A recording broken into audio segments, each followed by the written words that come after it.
And hello, everyone. I'm Bridgetti Banda from Cape Town in South Africa, and with me is Allison. Hi, I'm Allison Diamond. I'm in Las Vegas, Nevada. We're here with Welcome. Safer. Sorry. I just wanted to say welcome, everyone, to the Safer Social Media Show. We're just shooting the breeze today. That's literally what we're doing.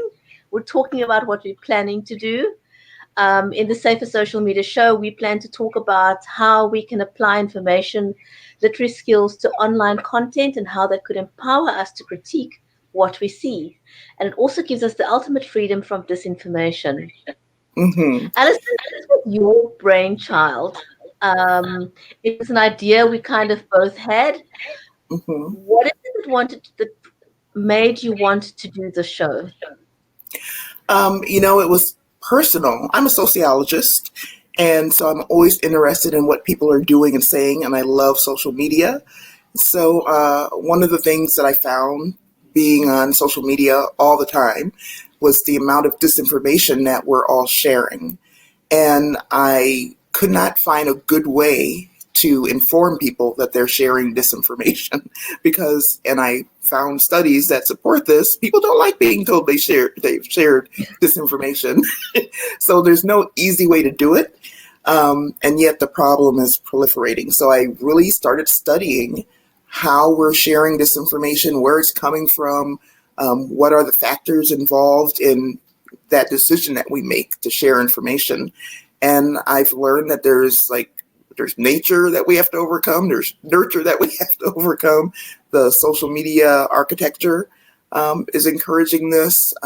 So we have some things to overcome, and that's my exploration to get us free from sharing disinformation. It's going to take work from all of us. Oh, I totally agree with you. This is something that's been a passion project of mine for a long time as well. It has pained me for ages.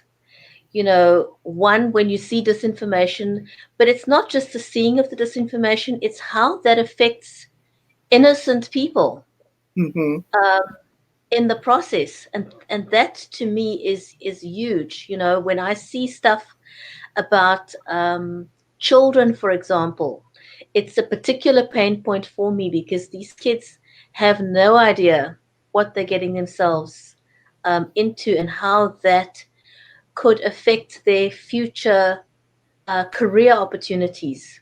Yeah. Kids are so seemingly innocent, or they are innocent, and hmm and they can't see how that will impact them later on life. But I mean, Right.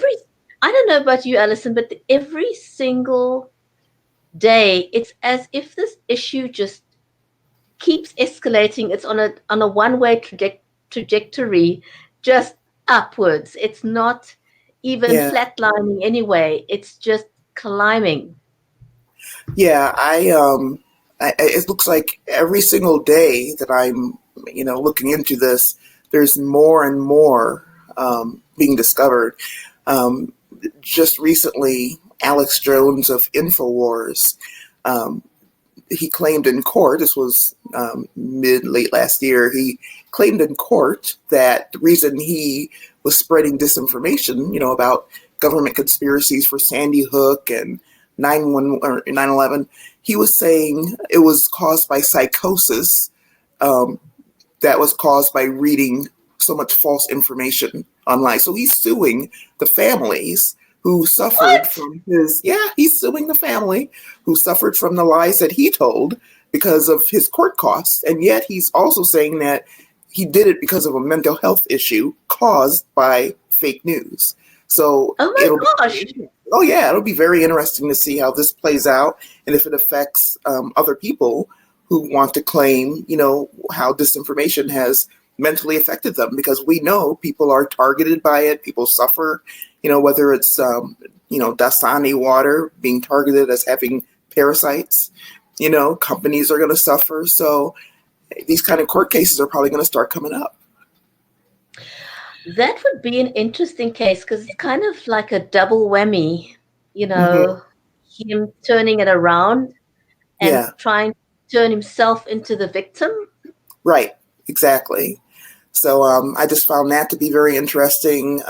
There was a good article in the Atlantic today about how YouTube does that associative linking where similar videos are just stringing one after the other. So you just happen to watch one, which is about a conspiracy theory. And then, of course, you're going to get, 3, 5, 10 more, and you're just going to be sitting there hearing that same message from different people for who knows how long. I mean, how can we say that that's not going to influence somebody to think that's real? You know? I So, know I've found that as well. You may come across something inadvertently, and it kind of um, triggers your interest in that moment, and hmm, you watch this. You end up watching it because it sparked your interest, and the right. next minute you are flabbergasted with this whole series of similar videos that you had no intention of watching, but it's now there in your face. Yeah, I call it falling down the rabbit hole. And it happens, I'm watching one Facebook video from a friend, and before you know it, a half an hour has gone by, and I've seen dogs doing this and people doing that and people falling down. It's like, why did I just spend a half an hour watching these videos? Well, imagining that I got sucked into watching, conspiracy theory or anti-Trump stuff or pro-Trump stuff, and I'm just seeing a lot of negative stuff or fake news about it, that's, it's going to make it seem to be a lot bigger than it actually is, you know? Somehow they seem to play, I don't know, Allison. I don't know what the answer is, but I think, the content providers or the platforms on which the content is made available to us, Hmm. they use algorithms. All of them do. They use algorithms to display content to you. So, yes, Hmm. I think the content provider has got to take a responsibility, but I also think the company, the person that delivers that content to you, that are using targeted algorithms to put that content in front of you, must Hmm. also take responsibility, and not just shrug that off. Because I know, for example, I was talking to someone about this earlier, with regards to something on Facebook, Hmm. where Facebook is now saying that if you put out content, that you are responsible for that. So if you're in a group, for example, and I now share something, and I'm just using a wild word here, and I talk about a terrorist group, for example, Hmm. they're going to hold me, the admin of the group, responsible. Are they Hmm. now reneging their liability completely and saying, oh, well, you, the content provider, it's entirely your fault? And so if somebody in your group said something, it's now your responsibility and it has nothing to do with us? I don't think that's kind of fair. Yeah, I think part of the problem is that Facebook really it started this whole sharing content thing, and they really need to take responsibility for the proliferation of disinformation because they're encouraging us. They've encouraged us from day one to be glued to Facebook by liking, commenting, and sharing. They've taught us that. And by introducing the newsfeed, they've taught us to, stay within this echo chamber and start seeing the same content and start sharing it with our friends and commenting on it. And so they really introduced that whole concept to us. And now that we've been trained to do this and to build a network of people, of like-minded people, which is exactly what Facebook wanted us to do, now I feel like you said, they're abdicating their responsibility and saying, "Hey, now you're responsible for all this stuff that you're sharing." And I know that in this country, and I don't know what South African laws are, but for here, we have freedom of speech, which makes it very difficult to police what people are saying. At least on a part of the platforms, they can step back and say we're not responsible for what people publish. Um, do you know of any what the laws are in South Africa? Well, I'm not 100% sure, but we also have freedom of speech in South Africa. Hmm. Um, So here's one of the issues that I see, Alison, that somehow we need to find a way of managing this on a global scale. With social media, the proliferation of live video in particular, the world has become a global village. And so we almost, in my opinion, need to find um, a treaty, an agreement of some sorts that works on an international basis. Because at one point, I too was the victim um, of disinformation Mm, um, on the internet, and I contacted an attorney about it because this was now I'm in South Africa and the other party was in another part of the globe. hmm. And so he said to me, we've got a difficulty here because you're falling under one set of laws and the perpetrator is under a completely different set of laws. And so how do we marry the two? Hmm. Um, Yeah. you know, it's going to be a legal battle that could take many years and that's going to cost you a lot of money. And Yeah. so, are you prepared to invest this kind of money into this? And obviously, no, I don't have that kind of money. And so, my fear with that kind of thing is that perpetrators may well be aware of this transboundary global conflict that we currently have and Hmm. then take advantage of the fact that it's not that easy to prosecute across boundaries. Yeah. We were talking about this before with Interpol, the international police. Yeah, something like, some global oversight um, does need to be done because, like you said, it's just too easy to slip through loopholes and not be easy to trace. I don't know technically how that would be done, but I think it's crucial.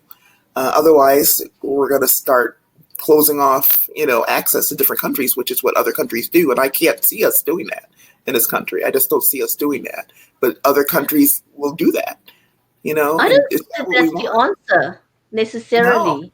me I either. don't think it's the answer. Not the way that we're going. We moving towards artificial intelligence and everything that's electronic. So that is not, and you certainly don't want to move into a situation of censorship where people don't have freedom of speech. I think freedom of Right. speech is particularly important, Hmm. but that freedom of speech has got to be um, tempered with a sense of responsibility where Exactly. it doesn't encroach on someone else's freedom of speech. Hmm. Hmm. Yeah, and I think there needs to be something regarding disinformation. And I know that the platforms have a really difficult time. And that's something that we'll discuss on the show, different ways that platforms can, help to check information before it spreads too far, ways that we don't wait for platforms to do this for us, ways that we can educate ourselves and use our own literacy skills to catch the stuff and not allow it to proliferate. Because we don't want to help the people who create these things. And that's what we do when we share this information.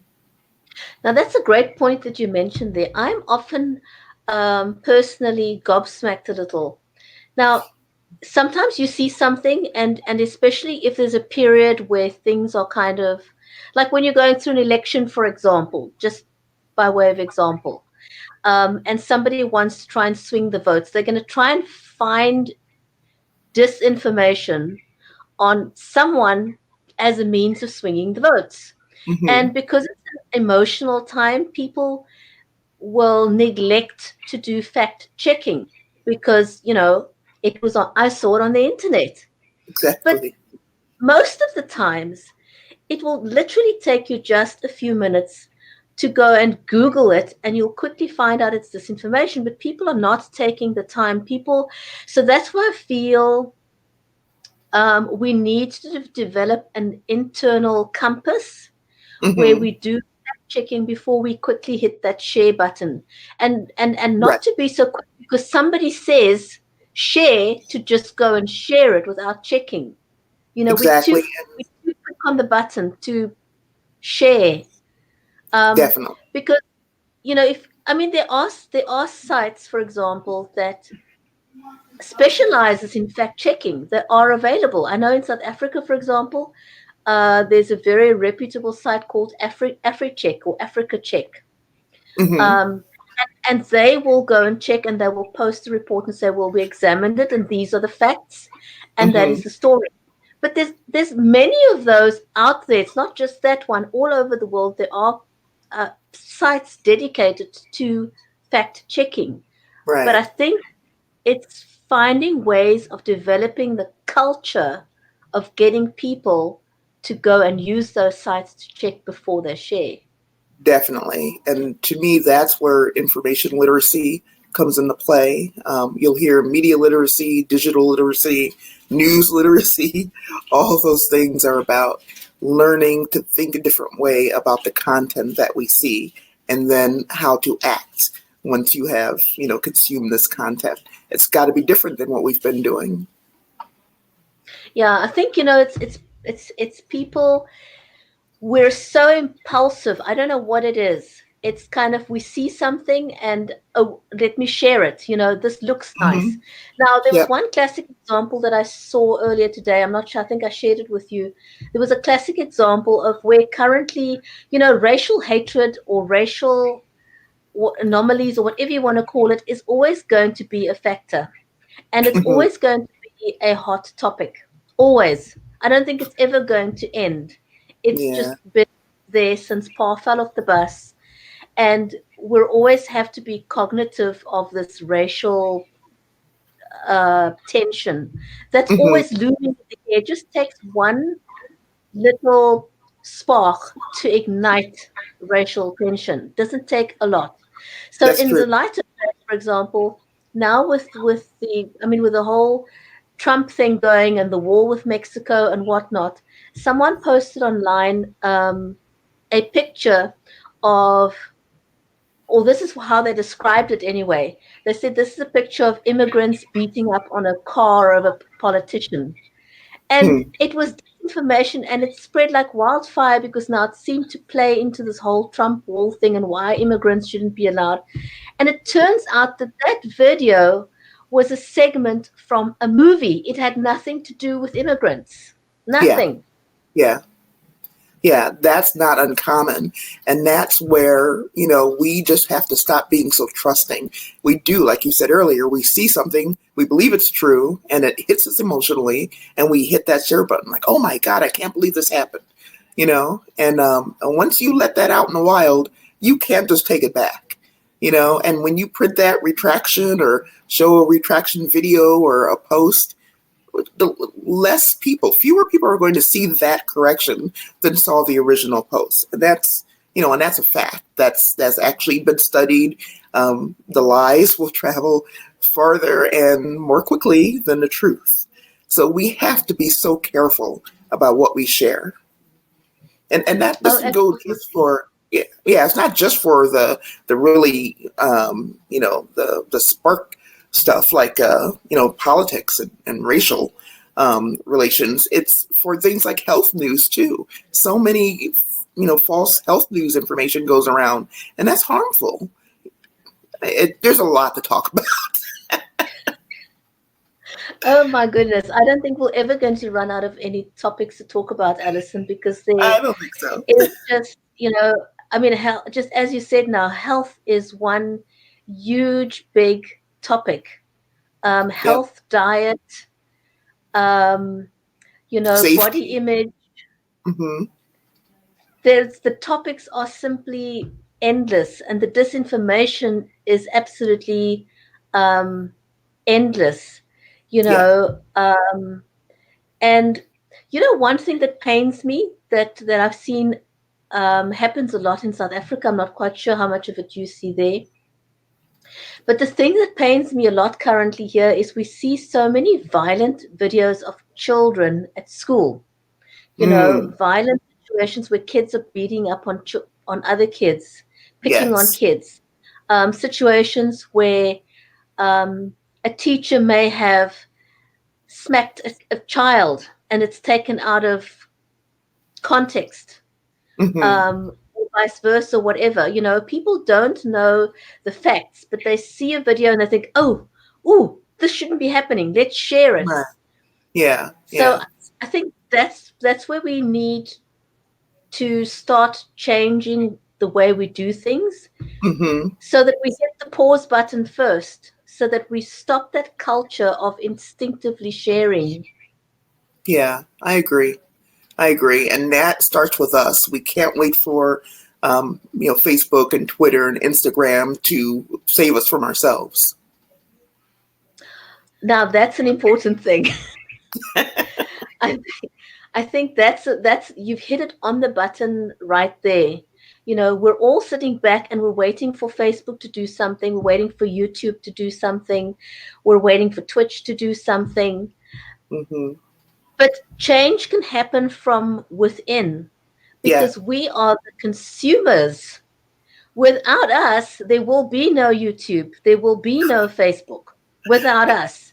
Yeah. So we're actually underestimating the power that we have as the consumer, and we Hmm. can actually force change if we not if we use our consumer power.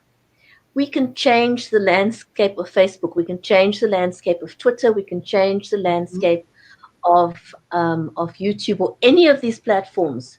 Yep. Um, and so perhaps we should talk more about taking ownership.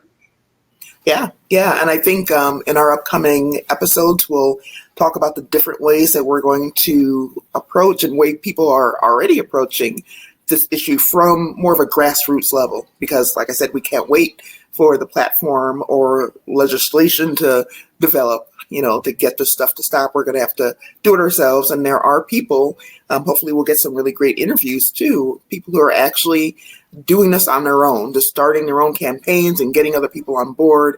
I think it's, I mean, the time is ripe for that. We do have to take matters into our own hands and make things better. Alison, I do believe that there are many people out there doing similar things as us. Hmm. And I think it'll be great if we can find those people and collaborate with them, um, because there's strength in numbers. So the more of us that are speaking the same language, Yep, the better. most definitely. Um, yeah. So I think it's a great idea that we start reaching out to those people and we invite them onto the show. Let's have the Hmm. conversation. We can have, I look forward to having panel conversations Yeah, yeah, with, and I hope our listeners and viewers and everybody who reviews this, weekly show will also take part. I mean, your comments, your questions, your ideas, your topic suggestions, all of those things are important because we're all in this together. This is for us. oh, absolutely, absolutely. So we were just shooting the breeze on the conversation, letting you know what we're planning to do. And with this will be a weekly show. If you have any comments, if you have any suggestions, if you have any people if you would like to participate, if you'd like to be a panelist, if you have a suggestion of someone that we can invite onto the show, any of those things, then please feel free to reach out to us. Do you have anything to say in closing, Alison? No, just that I look forward to all the topics we're going to explore, and I think it's going to be really interesting and exciting. Fantastic. Thanks for joining us, everyone, and we will see you soon.